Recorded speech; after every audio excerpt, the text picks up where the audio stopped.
मुल्क भर में शदीद सर्दी की लहर बरकरार है। स्टोर में दर्जा हरारत -13, कल्लात में -5 और कोयटा में -4 डिग्री सेंटीग्रेड तक गिर गया। कराची में भी ठंड बढ़ गई। दर्जा हरारत 9 डिग्री सेंटीग्रेड रिकॉर्ड किया गया। पंजाब में शदीद धुंध का राज बरकरार है। मुख्तलिफ मकामात पर मोटरवेज बंद कर दी गई। मुल्क भर में शदीद सर्दी की लहर बरकरार है। स्टोर में दर्जा हरारत -13, कल्लात में -5 और कोयटा में -4 डिग्री सेंटीग्रेड तक गिर गया। कराची में भी ठंड बढ़ गई। दर्जा हरारत 9 डिग्री सेंटीग्रेड रिकॉर्ड किया गया। पंजाब में शदीद धुंध का राज बरकरार है। मुख्तलिफ मकामात पर मोटरवेज बंद कर दी गई।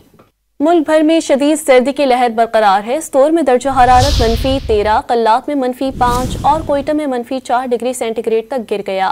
कराची में भी ठंड बढ़ गई। दर्जा हरारत 9 डिग्री सेंटीग्रेड रिकॉर्ड किया गया। पंजाब में शदीद धुंध का राज बरकरार है। मुख्तलिफ मकामात पर मोटरवेज बंद कर दी गई।